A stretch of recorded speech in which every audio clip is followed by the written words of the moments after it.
A serial killer once left a chilling voicemail on one of his victims' answering machines, whispering, "I'm going to kill you," over and over, and you're about to hear it. Another taped himself burning a house to the ground while softly whispering eerie messages. And then there's Maury Travis, who filmed his grisly killings, the footage being so disturbing that even seasoned cops needed therapy after watching them. These are disturbing things that were captured on tape. Joseph James D'Angelo was a police officer in California during the 70s and early 80s, but at night, he was also something else. Someone who the media dubbed the Night Stalker, responsible for a series of home invasions and violent attacks across multiple counties. He managed to avoid arrest for decades. DNA technology just wasn't advanced enough back then, but amongst all the horrific details of his crimes, all the awful first-hand accounts, there's also a piece of audio, a voicemail, that he left on a victim's answering machine in 1978. A message that would have sounded like a sick prank if it hadn't actually come from a man who very much meant what he said. "I'm going to kill you," repeated over and over in this ghoulish, raspy whisper.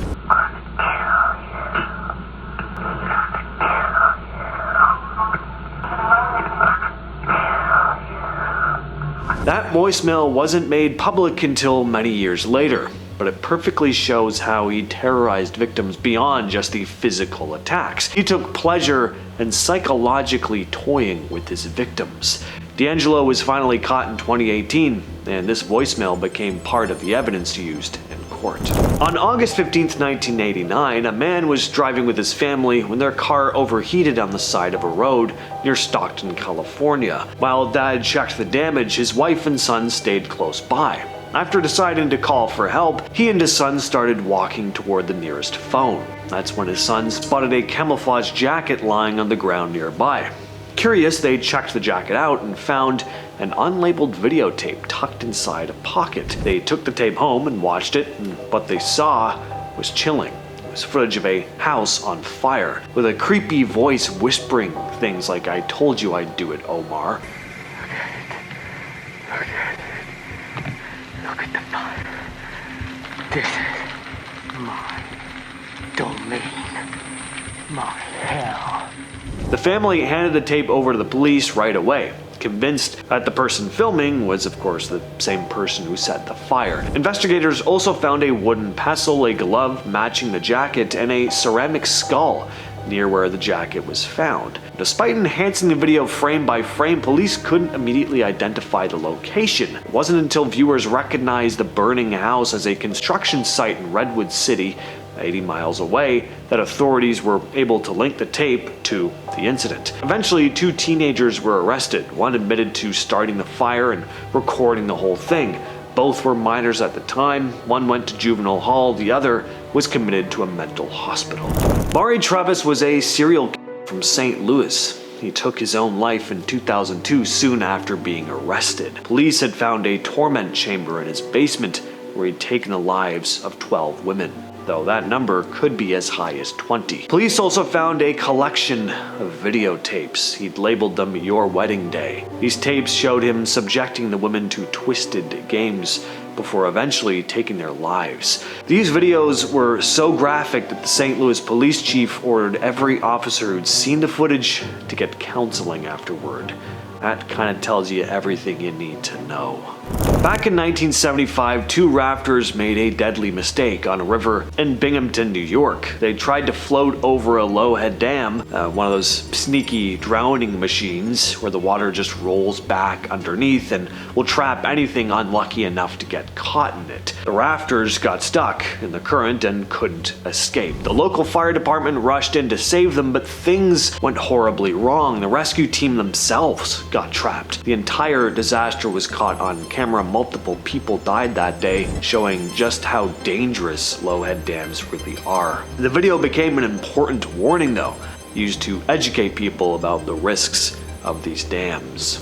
In May of 2008, twin sisters Sabina and Ursula Eriksson ran into traffic on the M6 motorway in the UK. No one knows exactly what set them off, but it started after they got kicked off a bus for acting strange. A BBC film crew just happened to be tagging along with highway police when they showed up to check on the sisters, who were standing on the median. Then, out of nowhere, Ursula ran straight into a speeding truck. It crushed her legs. Sabina followed and was hit by a car. Somehow, both survived, and surprisingly, they fought off police and medics. It was almost like they were possessed. Ursula screamed at the paramedics. Sabina punched a cop and tried to run into traffic again. The entire incident was caught on camera. The next day, Sabina was released without a psych evaluation.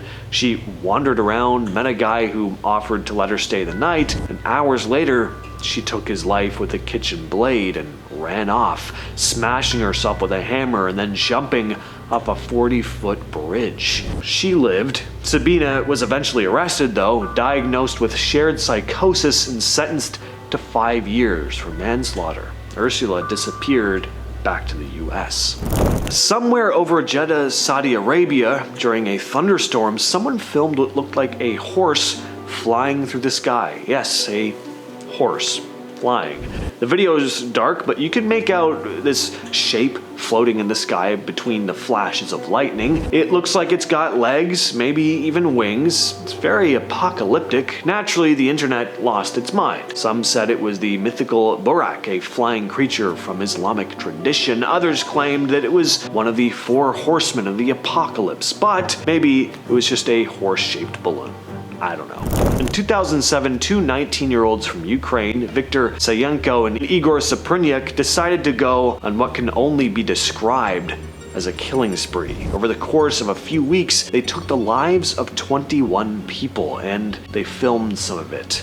There was a third conspirator, Alexander Hanza, who was behind the camera. One of their videos was shared online, titled 3 Guys, 1 Hammer, and it's probably one of the most disturbing pieces of footage that's ever leaked onto the internet. I'm not linking it, I'm not showing it, and I strongly recommend you do not go looking for it. I've heard all the details, and it's enough to make me never want to search this up. The clip shows the 2 attacking a man named Sergei Yatsenko in a wooded area. They attack him with a hammer and a screwdriver that lasts over 6 minutes, and then they laugh and joke about it afterward. You know when people say that everyone views themselves as the hero in their own story, that even when people do bad things, they themselves believe that they're doing it for some greater good? Yeah, that's just not the case. Some people are evil, they know it, and they don't care. In fact, they're delighted by it.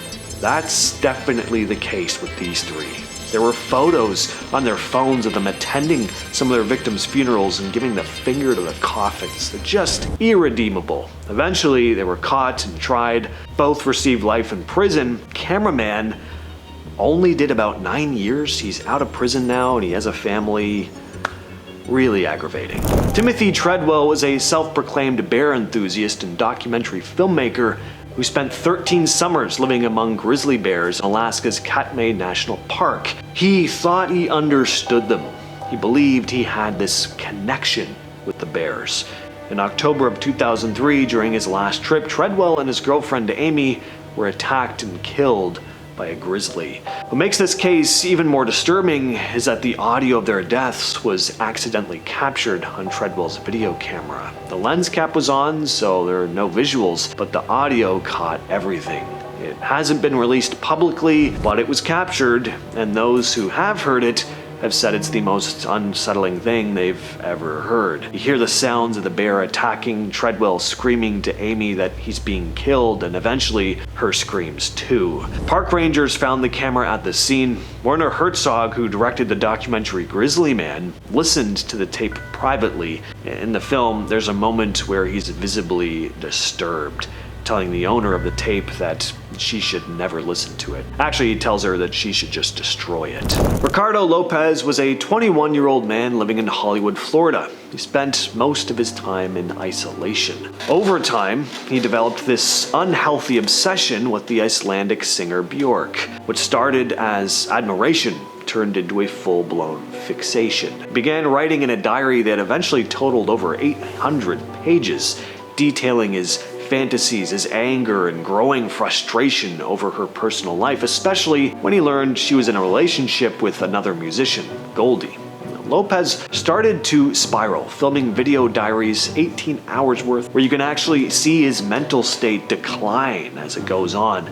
In the tapes, he talks directly to the camera, ranting about Bjork, his insecurities, and his plan. He built a device, a book rigged with a hollowed out section that contained a homemade explosive. The plan was simple: send it to her London address, and when she opened it, it would spray sulfuric acid in her face.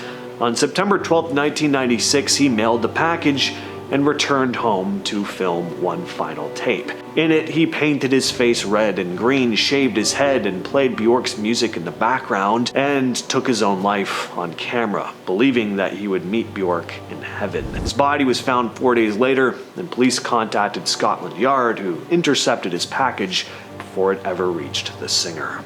On November 18, 1978, more than 900 members of the People's Temple lost their lives at a remote settlement in Jonestown, Guyana, and their final moments were captured on audio.